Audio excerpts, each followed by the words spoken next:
magic in Final Fantasy VI is always considered to be either useful or pretty much not exactly useful, depending on situations, among other things. And you would think Strago would actually thrive in a game where magic is literally king and basically just used for everything else. But unfortunately, not only does he face stiff competition, but he also has a large number of issues that kind of make his abilities in Blue Magic not nearly as great as they should be. But there are some positive points as we'll go over this guide right now. Hi folks, this is RotorStorm331, back to doing another characters guide of Final Fantasy VI. This time we're covering Strago. I had to take a couple of days off after doing the mod guide, and now we're ready to do the one for Strago. Of course, part of it will be scripted, but most of this is going to probably be coming right off of my tip of my tongue, pretty much. So please bear with me as I go through this guide. This guide is meant to help beginners and newcomers into Final Fantasy VI get their feet wet into this game and basically learn the ins and outs, pretty much, or get them the basic essentials.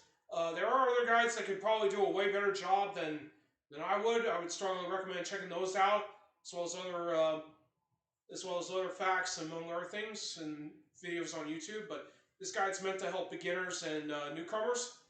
So please forgive me if it doesn't have everything on there. So today we're going to do an overview of Strago, go over his strengths and weaknesses, his skills, his recommended stats for level up, and the end-game equipment he should probably have at most times. So without further ado, let's begin. So Strago, being a mage, you would think he would be a very great character, as I said at the start, but most of his other stats, and even his magic, are considerably, technically all around poor. They're just pretty poor, pretty below average when you take a look at his initial stats. Of course, you'll see right here, his stats don't reflect his initial starting ones, but anyway, it's important to note what the initial starting stats he'll get. Another factor is that he joins very late in the World of Balance. He's the 11th character to join up. Realm joins shortly, almost after he does, in the Esper Cave. But anyway, in regards to Strago's initial stats, he'll start off at 28 strength, 25 on speed, 19 on stamina, 34 on magic, HP gain of 35, and MP gain of 13. So basically, Strago along with Realm and Go-Go are probably the lowest amount of low-end characters that have very low strength statuses. So they're not really going to do a whole lot of damage with physical attacks. That could be a problem if enemies do afflict silence on Strago, and that could be a huge issue, which I'll get to discuss in a minute. And like I said, with his late joining in World of Balance, he doesn't really get a whole lot of time of stat boosting unless you play a very low level game. He does have a little bit of an earlier join time in World of Ruin though, because as long as you get Realm from Jador and beat Chatternook, you can go straight to the Cultist Tower on the Serpent Trench and trigger the scene in which Strago does rejoin the Returners thereafter. But technically, his speed and stamina are pretty low, even though that would be a good thing if you're concerned about poison and sap damage. But on the other side of the spectrum, you would pretty much kind of realize that without more stamina, he's going to more likely get one-shotted by instant death attacks pretty easily. And not to mention, you won't get a whole lot of HP regain, unlike the other characters with higher stamina. Speed, of course, isn't really much of a huge thing unless you want your characters to have very high ATB meters going into battles. And Strago's magic stat in general is tied alongside Gao for starting magic with 34.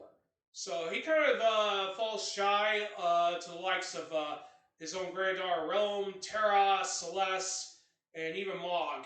And Gao gets, even though he has the same starting magic stat as Strago does,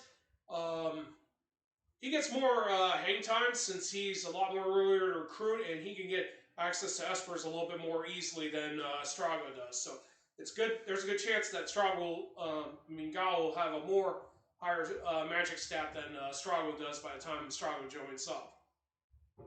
And of course, one of the downsides about lore is that even though it's a lot more easier to get blue magic, there are a few things to keep in mind. Is that even though he has to see the spell get used, as long as he sees it and wins the battle, he'll get that spell. But the downside with that is that if he gets inflicted with the falling status elements before the spell's cast, or if the battle ends beforehand, he'll not get that spell. So the following status elements, you need to keep an eye out to prevent Strago from not learning any more magic in terms of lures, and make sure that he does get those lures. The following are KO, Petrify, Zombie, Darkness, Sleep, Confused, Berserk, Stop, Hidden, and Frozen. I'm assuming Hidden is pretty much the result of Vanish. So you don't want Strago to be in Vanish or / Hidden status to be able to properly see the lore. So make sure he's not hidden when that happens. So there's a ton of other status elements that the NPC and Thanos doesn't really go over and explain for the most part, but these are the status elements you definitely do not want Strago being inflicted with for the most part. So as long as you can keep him off of KO, Darkness, Zombie, Petrify, Stop, Berserk, Confuse, Sleep, and even Frozen and Hidden, he's going to probably have a chance to learn those lores. From my point of view, even though Blue Magic has a variety of usages, I find this one to be a little bit more heavily offensive. Usually in most games that Blue Magic is featured, there are a few offensive spells, and there's a lot of supportive and other spells that are situational, but Strago gets a lot of accessibility to offensive spells in general. Not to mention some of them like level question mark Holy and level 4 Flare get a lot of mileage in general. But anyway, aside from learning the spells in the game, Strago will eventually learn them through other means outside monsters. Gao through Rages or even Realm's Sketch can also be used to help Strago learn lores. And we're going to get started on it. And you can definitely see right here I have all of the lores. There is one catch though. One of these lores is only exclusive to one monster. We'll get to that portion in a bit. I won't be going over all the monsters that teach these lores. I am going to go over what they do and whether or not they're well worth being used. But like I said before, a large amount of them are pretty much heavily offensive for the most part. Now, one thing to keep in mind is that lore is also affected by silence, so not only will Strago not get to be able to use magic he learns from Espers, but he will be barred from using lores as well. So it's best to have him equipped with a ribbon or a white cape to protect silence. Of course, ribbon's probably more useful since that'll prevent Strago from being prevented from learning any lores if you're going up against enemies that do have them in addition to status elements. So anyway, we're going to go over each of these lores right now. Doom is one of the lores that Strago learns. It can be learned pretty early in World of Balance, either through one of Gao's Zombie Dragon Rage or through Nerapara, who you fight who serves as the last mini-boss in World of Balance and on the Floating Continent. This inflicts Doom on one target, but will fail against enemies immune to Doom. So basically, once an enemy does get inflicted with this, there will be an invisible countdown timer, and once that time ends, that enemy will be defeated regardless of their HP. But given the fact a large amount of enemies in World of Ruin are going to be strong against instant death or even undead, this does not really work well at all. So it's good to pick up for novelty and get a completion, but I wouldn't recommend using Doom at all. Roulette allows you to basically select it'll randomly, once you select it, it'll randomly choose one of your allies or your enemies. And once it stops, the target that gets inflicted on it will be dealt with an instant death. This will fail against any of the enemies that are immune to instant death or any of your party members equipped with relics that will protect them from instant death.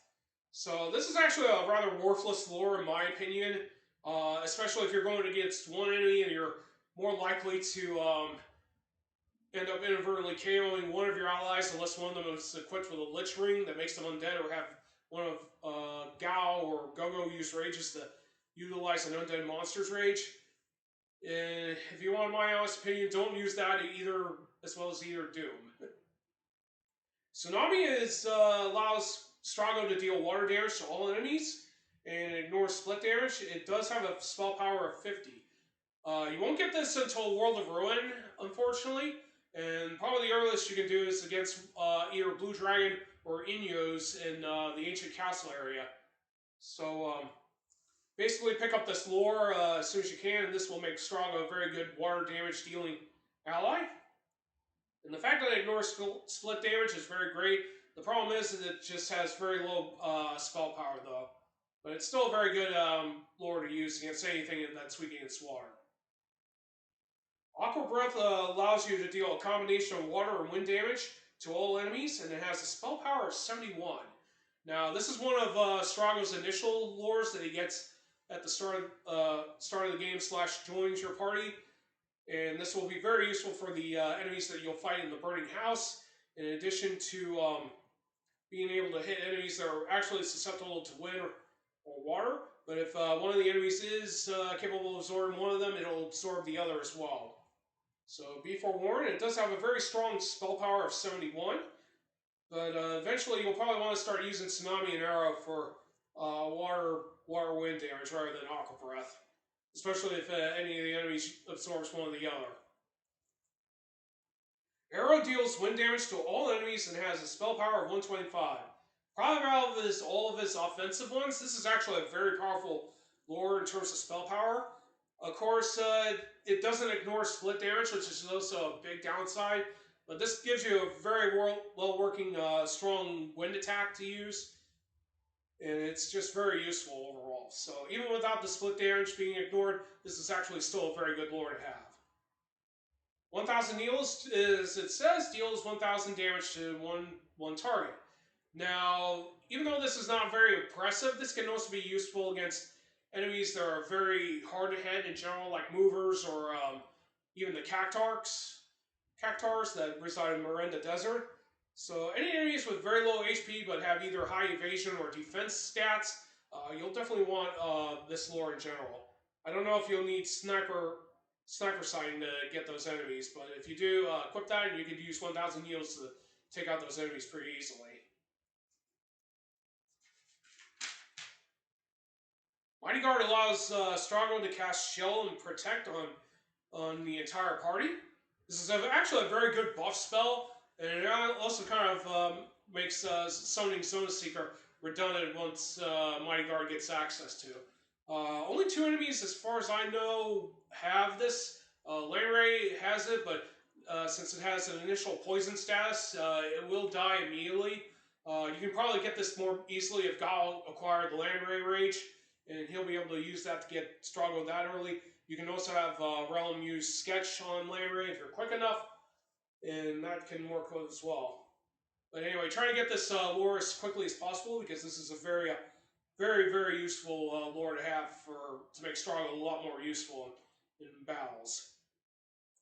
Revenge Blast allows Strago to deal damage based on how much HP he has lost in addition to his current HP. So current maximum HP. So if Strago had 2000 HP and his HP was reduced by 900, he'll deal about at least 1100 damage to the target he attacks with. So basically, if Strago has large amounts of HP, this will be a very good lore to use in general, since this does non-elemental damage and doesn't really, as long as you have a large amount of health loss, this will deal way loads more damage.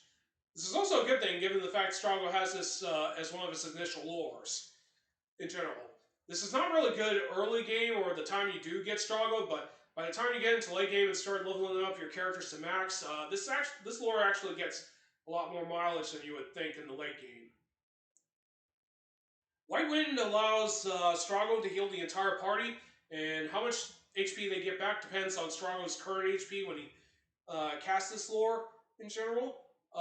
Even though this is more of a World of Ruin lore, you can actually get this pretty early in World of Balance in the Esper Cave, in the cliff areas. If you counter the two Venobubes, I don't know if that's the correct naming for those monsters, but if you let them do their battle programming and don't kill any one of them, they'll cast White Wind.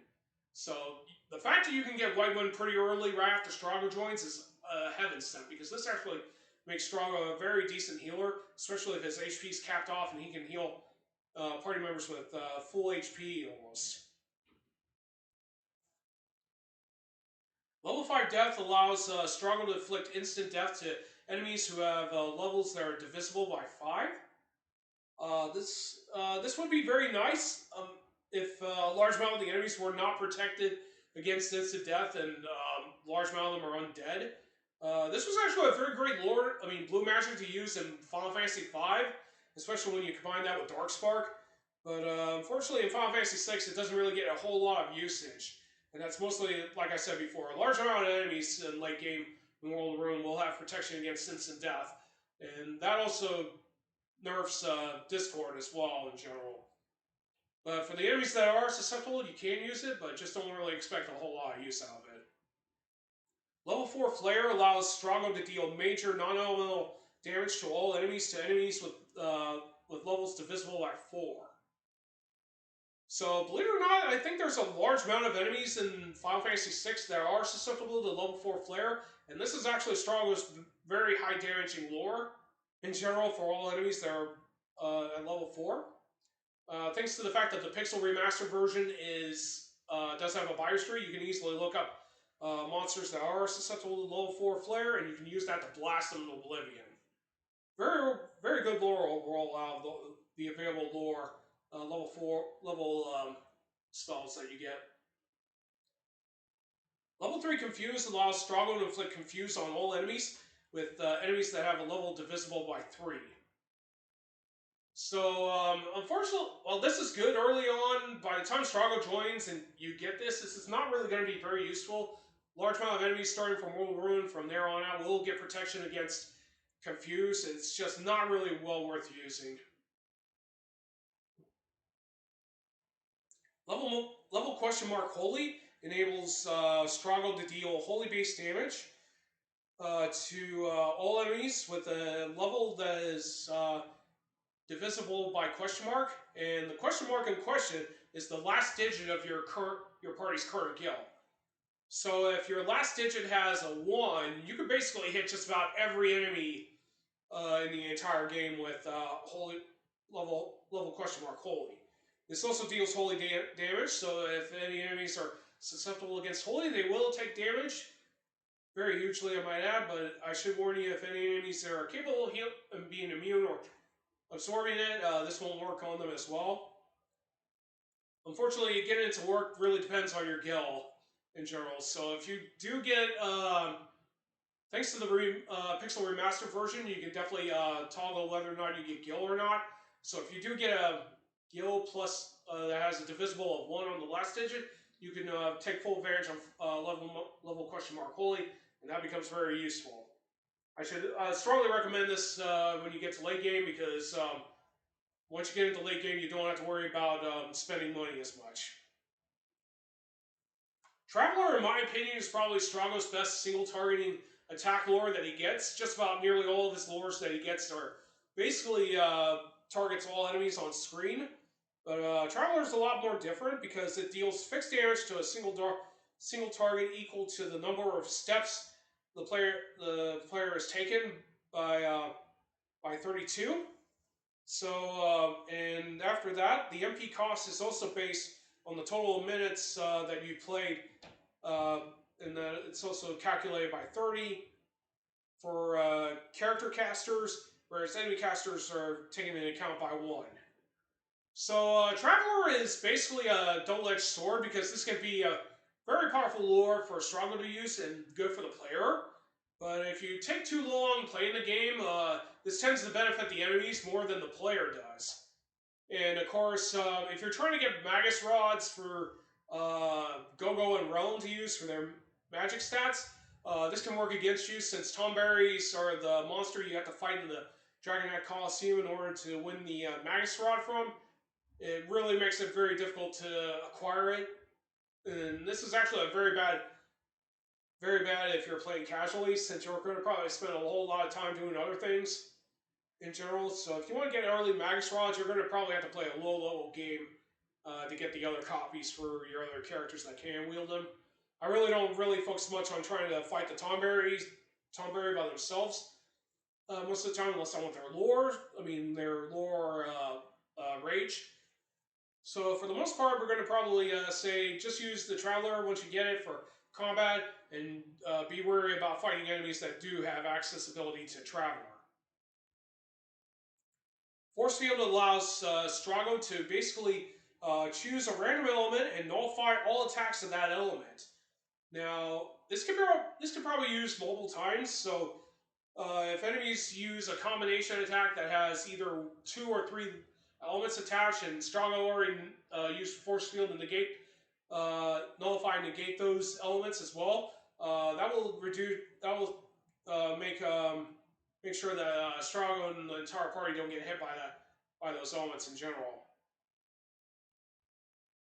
So the real downside about Force Field, and there's going to be a good chance that most players will not get this, is because Fiend, one of the Warring Triad, has accessibility to that lore. So you need to put Strago on the party that's going to be challenging Fiend in order to get this. I should probably also note that Gauss is more better choice to get Quasar from than Dark Force. So you probably might be taking 2 trips in Kefka's Tower just to get Force Field and Quasar a little bit more easily. Discord allows Strago to basically have a single target's level and reduce their stats. This will fail against enemies that are immune to death. Another good thing about Discord, when it does successfully get applied, is that it does help lock steal any of their enemies' items off of them.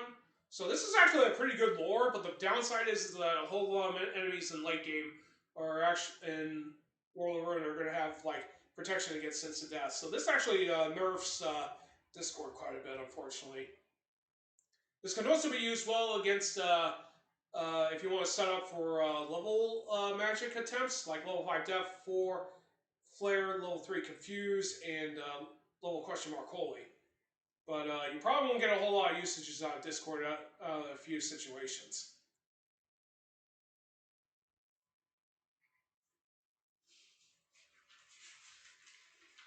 Hang on one second.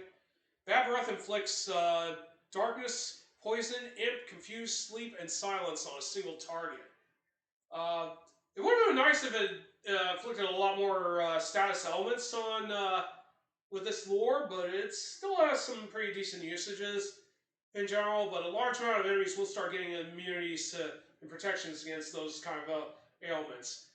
It's more easier to get it from a normal Marlborough and Daryl's Tomb, or get it from a Marlborough's Rage from Gao. Technically, if it had more status element to use in addition to the ones listed, this would be actually very good. Transfusion allows Strago to basically restore a single ally to full HP and MP. This also cures all status ailments and removes the caster from battle.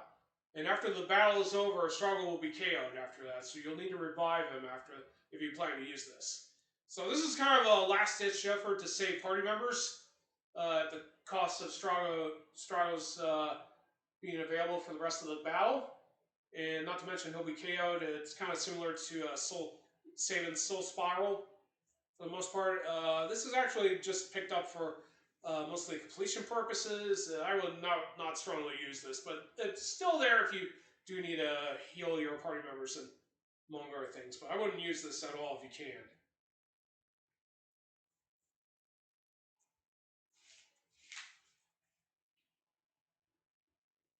So basically, Rippler here allows Strago to basically switch any of his statuses that he has on himself to a target. And basically, he'll take the target's statuses for himself. So basically, Rippler is actually a pretty decent one. If any enemies tag Strago with the Rippler spell, he can put this right back on another target, and they get whatever he has on them as well. It's best not to have any positive status effects like haste or protector shell or even regen, because you don't want your enemies getting buffed by mistake. One thing to keep in mind is that you do not want this lore being used on Shadow, because he will lose Interceptor if that happens. I will go over more on that when we get to Shadow's Guide, but just do not use this lore on Shadow at all times. But technically, it's a very well self-worthy, knowable lore, and it's definitely well worth using in general if you got negative statuses and just want to put those on another enemy and take their positive stats for yourself.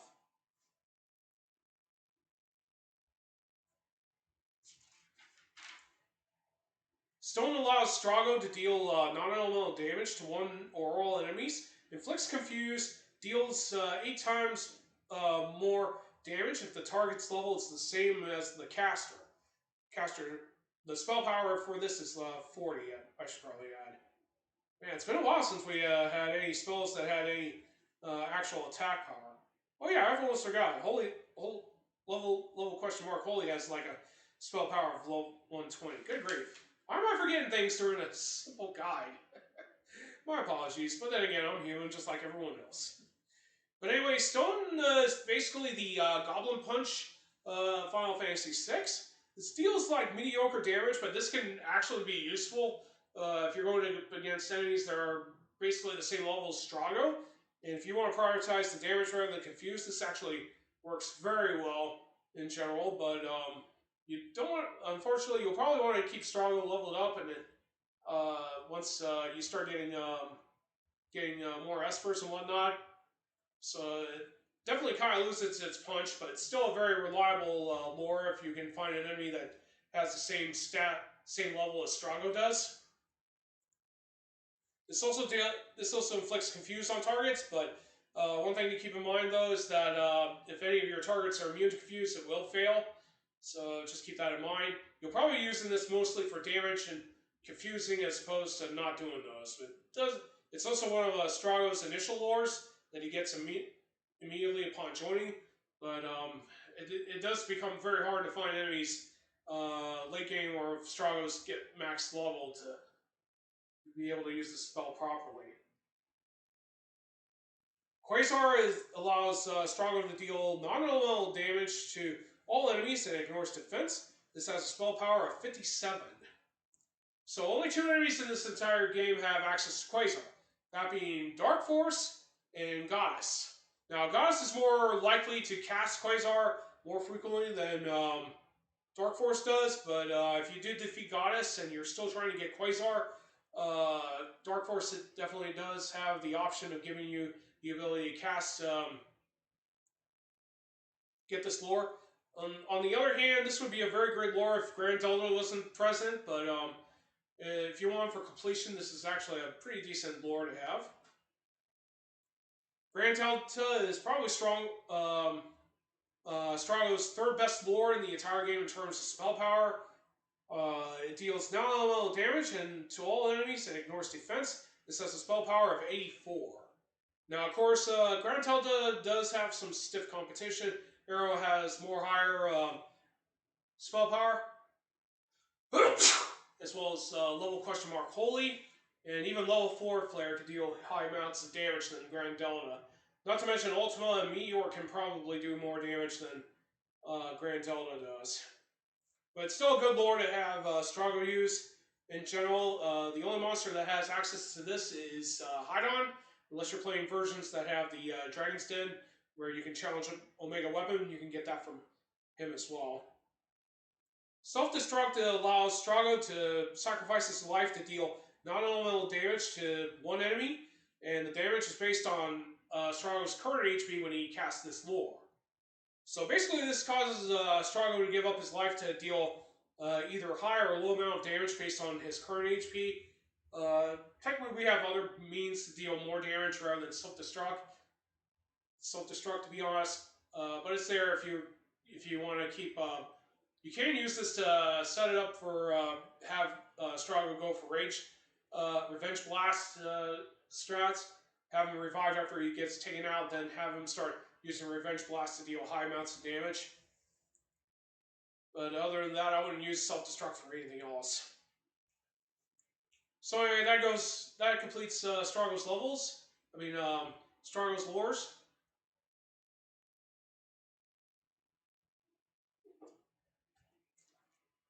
So anyway, let's go over his final gear options that he can have.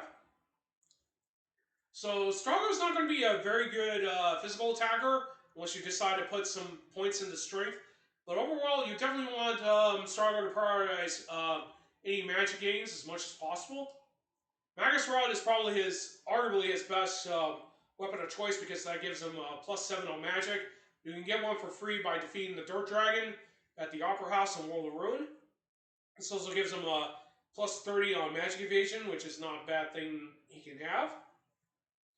Circlet, in my opinion, is probably going to be the best helmet in general, because not only does that give him a +4 on magic, but this gives him also a pretty decent stat gains on other areas, such as +2 on strength, +1 on agility, and 3 plus stamina. Until you get better helmets, other characters do have other better helmet options, but Strago can definitely make full use of the Circlet here, and he's probably one of the few characters that can probably do that as well. Behemoth Suit, which you always win by defeating the King Behemoth, either in the actual initial encounter as well as on encounters in Veldt. On the Veldt will enable Strago to get a whopping +6 on all of his stats from strength, agility, stamina, and magic, which is very nice given the fact most of his stats are pretty poor, even with Esper leveling up stats being applied. So basically, once you get the Behemoth Suit, make sure Strago has this equipped at all times. I do have Ice Shield equipped on Strago at the moment, but you should definitely have some better. The better ones are either Paladin Shield, Jinjai Shield, or probably Thunder Shield in general. But he can definitely equip the Force Shield, so if you want him to have more magic evasion, he can definitely have that. Not to mention he'll be able to have a large amount of elemental damage, as well as get shell on him. So that's not a bad option for Strago to have for a shield if you want to prioritize his magic defense. But technically, he'll probably want Thunder Shield mostly, but if you got any spare elemental shields, he can definitely deal with this. If you do want to improve his evasion, Jinjai Shield is probably his more better option overall. Of course, HG Shield's not a slouch in terms of magic defense and magic evasion, but Salmon and Cyan, in my opinion, probably need that more than he does. Okay, for relics, giving him the Celeste Shard and or Gold Hairpin is going to be one of his better options, since Traveler does force you to spend way more MP than not. These relics will be very useful. Normally, Hero Rings would do very well for characters that do specialize in both physical and magical combat, but Earrings are going to definitely be Strago's best bet overall, because those will increase his magic damage by probably almost 25 or 50% if both of them were worn. And of course, if you got the Soul of Therasa, you can definitely have him do dual casting as well, though there are better candidates for that.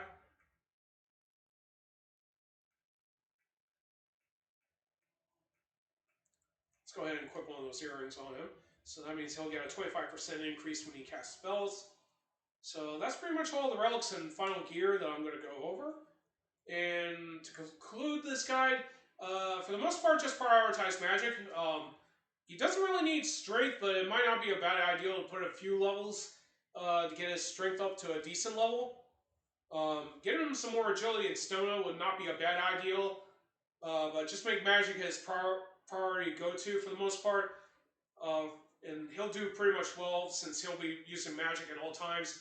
Of course, even though I did recommend relics in general for offensive purposes, just make sure he has the ribbon equipped when learning lures. You definitely want him to equip the white cape at all times, since that'll protect him from silence, and that's his bigger worry. Ribbon should be mostly equipped when he's learning lures in general. So anyway, that concludes the guide for Strago. I hope everyone enjoyed it. And if you do enjoy the content that I'm putting out for my channel as well as my Twitch channel, Feel free to subscribe to both my Twitch channel as well as my YouTube channels. Definitely helps the channel grow bit by bit. You can also follow me on Twitch as well. Those are the only social medias that I pretty much use for the most part. The next guide after Strago is going to be Celeste. And then after her, we're going to probably do Shadow. And then right after Shadow, we'll probably have Locke, Relum, Setzer, Gogo, and Gao in that order. So we're about nearly done with the guides, character guides for Final Fantasy VI. Thank you all so much for supporting this channel. I hope everyone enjoys the content that I'm putting out. And I hope to have more stuff like this and speedruns, etc. in the near future. So